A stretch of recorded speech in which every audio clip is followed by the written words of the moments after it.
We are only hours away from kickoff from the Detroit Lions versus the Kansas City Chiefs. But before we get into that, there's so much news that has bro Cooper Kupp potentially going on IR. Jerry Jeudy, is he playing? Terry McLaurin, is he playing? Now Christian Watson, and the list goes on. So I'm bringing you my top 30 wide receivers that you should be starting going into week 1 to help you set your lineups, because there are so many questions. Okay, so let's get straight into it. Let's not waste any more time. My tier 1, I think it's pretty obvious, pretty simple who my number 1 wide receiver is for this week. That is Justin Jefferson, one of the most talented wide receivers in the NFL, stepping up, going to be hopefully breaking more records coming into this year. His team gets better here with Jordan Addison, TJ Hawkinson getting a long-term contract extension. No doubt in my mind he can easily finish as a wide receiver 1 coming into this week, playing against the Tampa Bay Buccaneers, who, to be honest, I'm not necessarily sure how their secondary is really going to hold up. I mean, the Minnesota Vikings were one of the top scoring offenses in the NFL this past year. I think that can easily continue with Kirk Thuggins and Justin Jefferson. Let's go to my second wide receiver here, Tyreek Hill. 2 tags coming into another year. Hopefully he doesn't have any more concussions. One of the most explosive playmakers here in Tyreek Hill versus the Los Angeles Chargers in LA, who technically Tyreek Hill has a lot of history with when he was with the Kansas City Chiefs. So he knows a little bit about these Los Angeles Chargers. I think he can easily take advantage of this. Another guy I can easily see finishing as a wide receiver 1 coming into week 1. My second wide receiver is Jamar Chase. My last wide receiver in my tier 1, I'm already excited, losing breath so already, and we're only in tier 1 of this video. Jamar Chase playing the Cleveland Browns at Cleveland. Look, with Joe Burrow back, being under center, there's no doubt he is going to be the favorite target for Joe Burrow, right? I mean, obviously last year he dealt with some injury. He was averaging over 15, 16 fantasy points per game while he was healthy, and I can easily see that continuing. And if he does play a full slate of games this year, there's no doubt in my mind Jamar Chase can finish as a top 3 wide receiver. Let's get to my tier 2. Amon-Ra St. Brown, our first Thursday night player. As you're watching this, once again, only hours away, you have to start Amon-Ra, right? I mean, he is the number 1 target on this offense for Jared Goff. Jameis Winston is going to be missing a significant amount of time with that suspension for 6 weeks. Now with Chris Jones going to miss some time, Travis Kelce, this offense has a lot of opportunity to score and take the lead, early and fast and early, right? Amon-Ra St. Brown, somebody who finished as a top 8 wide receiver this past year, easily can see that continuing. Amon-Ra this past year, over 16 fantasy points per game he was averaging. I can easily see him getting, 80, 70 plus yards and a touchdown, getting that average of maybe 6 to 7 targets in that game or more. Going to CeeDee Lamb, Sunday Night Football against my beloved New York Football Giants. To be completely honest with you, CeeDee Lamb has historically had a phenomenal game with against the New York Football Giants, especially with these rookie corners in Trey Hawkins and Deonte Banks. He's probably going to be guarded by Adoree Jackson and or I don't know, whoever else is going to be guarding him. We honestly don't know the game plan, but he could be guarded by one of these rookies who can easily make a mistake. And once again, historically, CeeDee Lamb has always done great against the New York Giants. This past year finished as a wide receiver 5, averaging over 17 fantasy points per game. Let's not think about it too much. It's CeeDee Lamb. My next wide receiver, I think, may be a little bit of a surprise for a lot of people. Jalen Waddle. He is my 3, 4, 5, 6th wide receiver on my list here, and we've been raving about this matchup all offseason, not all offseason, but all throughout our start-sit live streams. The Miami Dolphins versus the Los Angeles Chargers could be the highest scoring game in week 1. Justin Herbert on one side with Keenan Allen, with Mike Williams, Austin Eckler.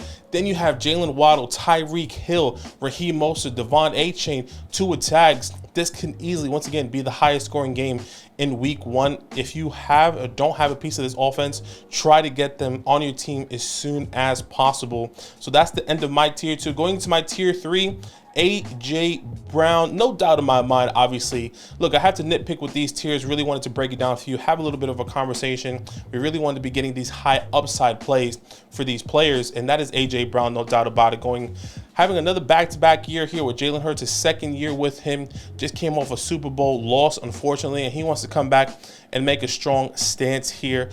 Playing the New England Patriots at New England could be a tough matchup, but we all know that Nick Sirianni and Jalen Hurts and A.J. Brown are going to find a way to get the ball into A.J. Brown's hands. So start A.J. Brown with some confidence coming into this week. Going to Monday night, our first wide receiver on Monday night, that is Stefon Diggs. Look, you have to respect the Jets defense. You have to understand what Stefon Diggs has done in the past. This past year, Stefon Diggs, wide receiver 4, over 150 targets from Josh Allen, averaging over 18 fantasy points per game. Do you remember last year? A lot of people, I remember correctly, because a lot of people were saying, I don't know, man, Stefon Diggs versus Jalen Ramsey in this Rams secondary is pretty good. I'm not necessarily sure if Stefon Diggs, we should be starting him. He could probably be a sit candidate. I don't care who he's playing against. We all know that the Buffalo Bills are going to come out strong. I can probably put my money on it that the first play for the Buffalo's offense is going to be a pass to Stefon Diggs to get these two going. I know this Jets defense is phenomenal in the secondary with Sauce Gardner, DJ Reed, etc., but you have to start Stefon Diggs and respect it. Going to the other side of the ball there with Stefon Diggs, you have to go Garrett Wilson. I mean, Aaron Rodgers coming into his first season with the Jets, you saw what he did in preseason, even though it was only preseason, was targeting him. I think he got 3 to 4 targets to Garrett Wilson in that span and that drive, and a touchdown. I mean, we've heard all the reports all offseason, Aaron Rodgers saying number 17 reminds me of an old 17 that he used to play with. Garrett Wilson is going to have a phenomenal year this year, a must start coming into week 1. Look, obviously all these tier 3 guys are guys that you're going to start with no question. Unless you're in an 8-man league, you probably have to nitpick a little bit. But look, don't question. Start your stars. We have a saying here, KISS. Keep it simple, stupid. So that's exactly what I would be doing here, starting all these guys. Going into my tier 4, Calvin Ridley is my next wide receiver here. And I know you guys are saying, well, he's ahead of somebody else who we will definitely talk about. He may be my next wide receiver here.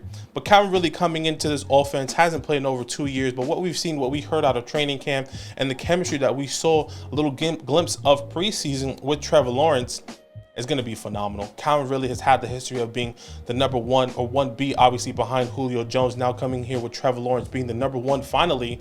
He's going to eat in this offense. Playing against the Indianapolis Colts, who is a division rival at Indianapolis. We don't have to worry about weather. We don't have to worry about anything. This is exactly how this Jaguars team, once again, running out of breath, I'm so excited, is going to start. Starting Calvin Ridley without a question over someone like, once again, nitpicking, a Davante Adams. And I know a lot of people saying, how is Davante Adams not a top 5 wide receiver that you're starting coming into week 1? It's a quarterback play. I have him here out of respect, to be completely honest. He's one of my favorite wide receivers, but who is somebody that's not my favorite quarterback is Jimmy G. I'm not necessarily sure how he's going to perform, but I do know if we are projecting the right way and how everyone is envisioning this, Davante Adams should get peppered with targets no matter what that looks like. Jimmy G playing and Davante Adams playing against the Denver Broncos. And look, that secondary is good. Obviously struggled last year because of the team, the offense, the head coach. But I think everyone comes back healthy, and Patrick Surtain is going to be all over Davante Adams. This is a division rival, a divisional matchup, and I think they're going to have to lock it down, especially with Sean Payton trying to make a statement in week 1 of his NFL, debut with the Denver Broncos. All right, now we go to Devonta Smith. Really similar to A.J. Brown. Let's not waste too much time on this. Somebody that I like to start as my wide receiver 2 here. I feel really confident in. Jalen Hurts is going to be spreading the ball around to Devonta Smith, A.J. Brown. I mean, some people think DeAndre Swift and Dallas Goedert, but Devonta Smith, a surprise pickup from last year. No one really expected him. I feel like outside of myself, I mean, Zach and I got a bunch of arguments about Devonta Smith, saying that I see his production really, taking the next step into last year.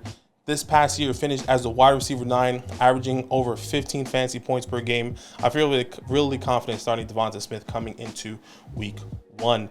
All right, my last wide receiver in this tier, and that is Chris Olave. Chris Olave coming in with the new quarterback, which all the reports, weird reports, tweets, you know, all the news and articles I've been reading is that Taysom Hill is the the first quarterback on the depth chart. I find that hard to believe, to be completely honest with you. I do believe Derek Carr is going to be starting as the #1 quarterback, and Chris Olave is going to eat, right? Michael Thomas could potentially be back, which could help Chris Olave, and if he doesn't, it still helps Chris Olave. Okay, Derek Carr has a history of producing fantasy relevant wide receivers like a Devontae Adams, like a Hunter Renfrow, like a Darren Waller, quote unquote tight end / wide receiver, like an Amari Cooper in the past. I feel really confident starting Chris Olave, who had a phenomenal rookie season. Outside of that injury, I can easily see him being a top 12, top 15 wide receiver finish coming into week 1. All right, guys, before I get into my 5th tier, go to flockfantasy.com/land, the best place to support what Zach and I are doing here. If you want to get our weekly rankings, a spreadsheet of every single position that Zach is releasing from weeks 1 to 17, flockfantasy.com/land, the best place to support and get all the exclusive content that you can from Zach and myself. Not only that, but for all the other content creators. If you also want to be part of the fantasy hotline, a personal DM with myself and Zach giving you all the best, you know, start sit advice, trade questions. Say, hey, I have a trade. What do you guys think? Hey, who should I start? Start sit questions prioritized for you. Once again, flockfantasy.com/land, the best place to support what we're doing here. Going into tier 5. This is where I get the piece of the other side of the ball with that top wide receivers I've been trying to say, the Dolphins versus Chargers, Keenan Allen. I really can put Keenan Allen into my tier 4. I can. But, you know, once again, to give this video some depth and to really break it down for you guys, Keenan Allen, somebody who was from weeks 10 onwards, when he did come back, he was a top 5 wide receiver. Understand the injuries are a concern, but you have to start him as if he's not injured, and you have to believe in Justin Herbert and the chemistry that they have. Another team, I believe, is going to see the offense start off. First play, Justin Herbert, Keenan Allen, maybe a first down, maybe a couple yards, 1 point in your pocket for the first Sunday of the game with Keenan Allen. Next wide receiver in my tier 5, Amari Cooper. Deshaun Watson, I truly believe, who has produced a top 5 wide receiver, and DeAndre Hopkins, top 15, and Will Fuller, top 12, and Brandon Cooks in the past. I think he's going to come back to his form. He finally has a full off season, a full training camp, a full preseason with his wide receivers like an Amari Cooper playing against the Cincinnati Bengals, who do have a good defense. I think Deshaun Watson knows how to play against good defenses with a bad offense. This is one of his best offense he has been with, best offensive line, or some would say, best running back he's played with, best wide receiver core and tight end core he's played with. Deshaun Watson and Amari Cooper have a phenomenal connection. Going to the Cincinnati Bengals on the other side of the ball, T. Higgins. Once again, Joe Burrow is healthy. T. Higgins, a top wide receiver coming into this year, had a good season last year. I mean, no one really expected him to. Not that they didn't expect him, but no one really saw what he was going to be doing this past year. Excuse me. No one really imagined that T. Higgins will get injured. Obviously, he finished outside the top 20. We were all believing in a top 12 finish. But even last year, when he did miss some time, he was averaging just under 15 fantasy points per game. Joe Burrow, T. Higgins, Jamar Chase are all going to eat in this offense. My next wide receiver, and I think this is where it can get a little bit shaky. From this point on, I think a lot of people may disagree with my rankings and get a little bit wordy in the comments. DJ Moore. There's a lot of non-Justin Fields believers out here where people don't want to have any part of him. I'm all in on DJ Moore. He is my guy coming into this year. He is somebody who has produced a consistent 1,000 yards receiving for the past 2 to 3 years with multiple different quarterbacks, no matter who that was. Now he's going with arguably one of the best quarterbacks he has played with, maybe one of the most talented, I would say. There could be arguments for other quarterbacks, obviously. But DJ Moore, look, we have saw the chemistry in preseason, only a glimpse. But if Justin Fields is really going to be taking the step that we all believe, just like the Jalen Hurts people believed that don't believe in Justin Fields, excuse me, I see DJ Moore taking a massive step, being the AJ Brown to a Jalen Hurts, being the Stephon Diggs to Josh Allen, et cetera, et cetera. DJ Moore could be in that pool of players for Justin Herbert. Going to our next player here, this is my first biggest tier. That is Tyler Lockett, playing against the Los Angeles Rams, who this Rams secondary is not as good as it used to be. They no longer have Jalen Ramsey. This is another divisional game. Jackson Smith and Jigba is in question to play. I mean, it looks, all the reports that we're hearing right now, Jackson Smith and Jigba is going to be playing in week 1, but I do believe that's going to be limited. But Tyler Lockett coming into week 1, I think it's going to pick up right where he left off. This past year finished as wide receiver 13, averaging just under 15 fantasy points per game. Here's a lock start for me coming into week 1. A really good, honestly, wide receiver 2, even wide receiver 1B. You know, let's say you drafted running backs heavy, quarterback, tight end. Tyler Lockett is a good start for you to go as your wide receiver 1 in some formats. Man, I'm talking a lot and I'm loving it. I'm running out of breath. Got to stand up more, out of shape, clearly. Deebo Samuel, my next wide receiver in this tier. Brock Purdy is finally back. They signed Nick Bosa. They're playing against Pittsburgh Steelers at Pittsburgh, if I'm not mistaken. Yes, at Pittsburgh, Deebo Samuel is going to be playing. And look, you have to really imagine that this offense is going to kick off strong, right? We all know that the Pittsburgh Steelers are going to give him a fight, especially what we saw last year, or excuse me, not last year, but in preseason with Kenny Pickett. But if that is the case, Deebo Samuel can easily pick up here. Give you a reminder, this past year, Deebo Samuel didn't have the best year either. He finished as a wide receiver 38, but in that span, averaging 13 fantasy points per game in that whole season. But in that span, when he was healthy, he was averaging over 16 and a half fantasy points in that span before his injury. So I feel really confident Deebo Samuel. Brock Purdy is going to be spreading the ball around to Deebo Samuel, Brandon Ayuk, George Kittle, and of course, CMC. My last wide receiver in this tier is DK Metcalf. DK here coming off of a good season, finished wide receiver 16, averaging over 13 fantasy points per game. Yes, Jackson Smith and Jigba is going to be playing very similar to Tyler Lockett, but I don't believe he's going to be taking a lot of opportunities away from Tyler Lockett and or DK Metcalf. I think both of these guys, you should be starting with confidence. Geno Smith or DK Metcalf is going to be the touchdown guy. Tyler Lockett is going to be the target guy. That's why Tyler Lockett is currently ahead of DK Metcalf, but either or, both of these guys are going to eat in this offense. Going into tier 6, this is where, in my opinion, it gets really interesting. This is another tier where I believe you guys are going to completely disagree. I think you guys are probably already saying, I can't believe this guy isn't in your top 5 tiers. Excuse me, DeAndre Hopkins. Look, with DeAndre Hopkins going to a new offense, more of predominantly run-heavy offense, I did have DeAndre Hopkins higher in my fantasy rankings earlier before when he did originally get traded. But as the weeks gone by, the months gone by, I kind of had to move DeAndre Hopkins down. I still believe in his talent. I still believe in what he can do. I need to see it first. I think there's a lot of, wide receivers in the next coming tiers that, I'm projecting a lot, but I'm really believing in what they can do coming into week 1.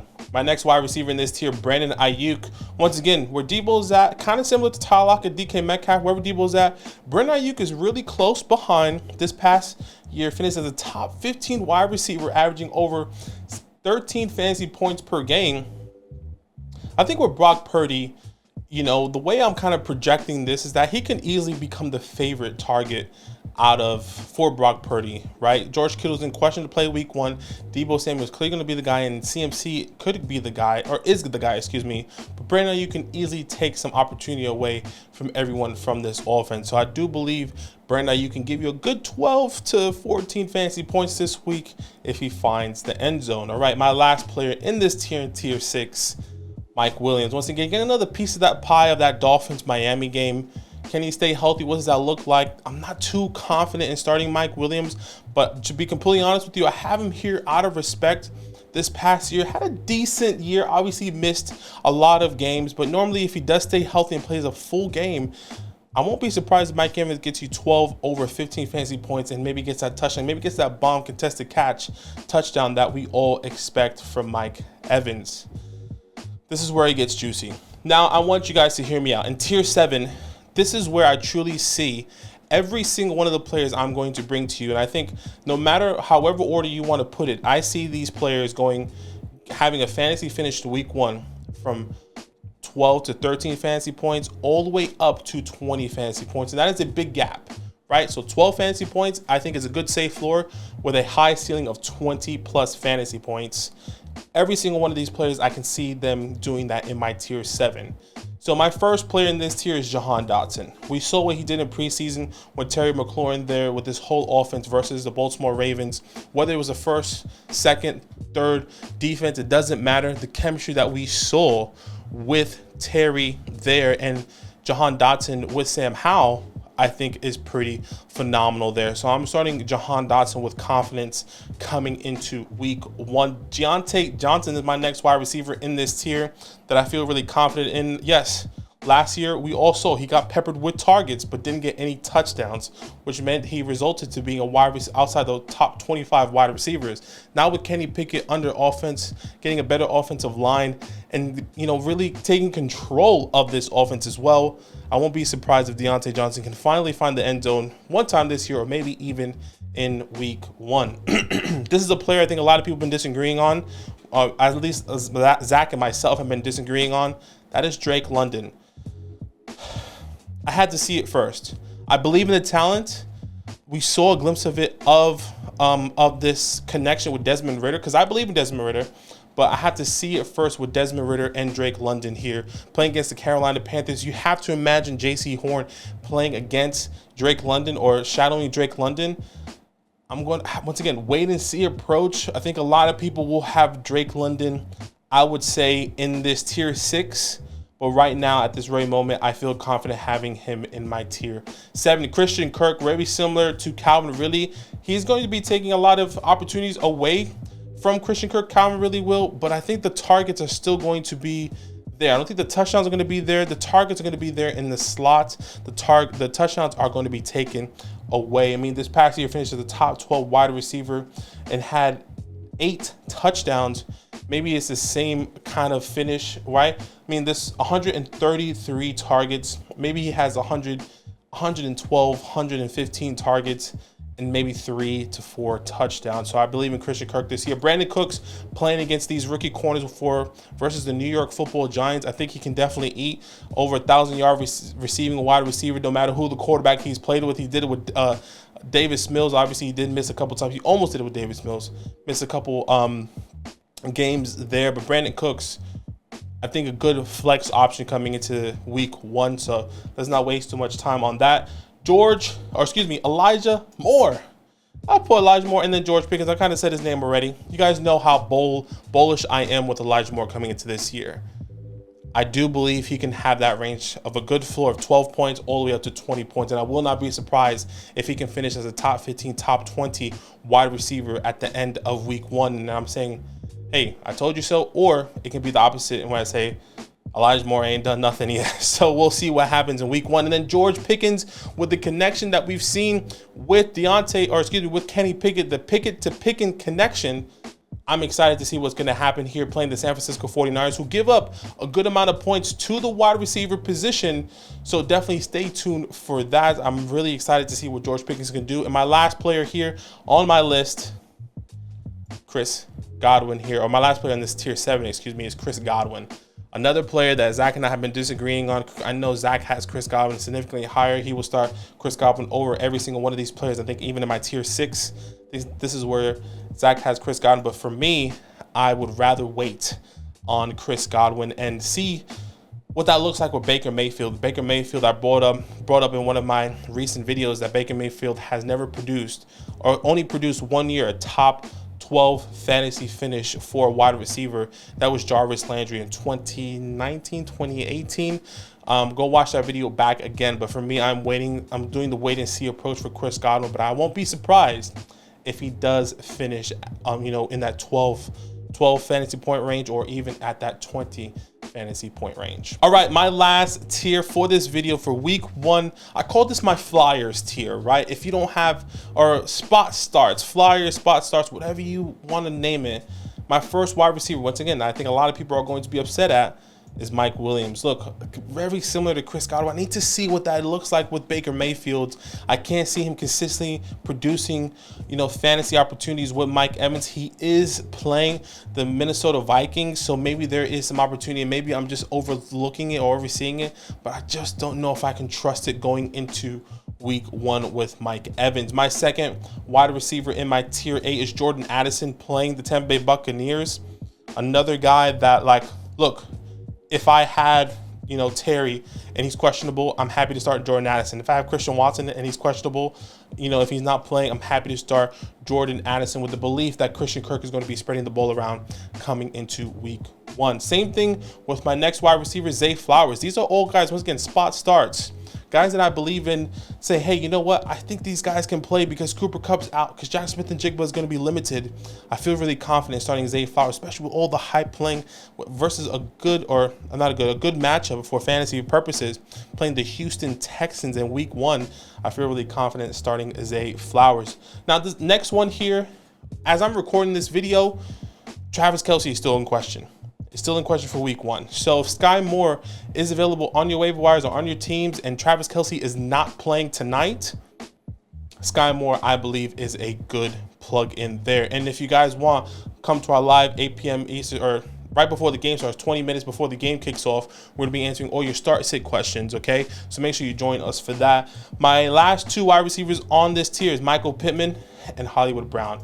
With the rookie quarterback with Michael Pittman, I really want to hold off right now.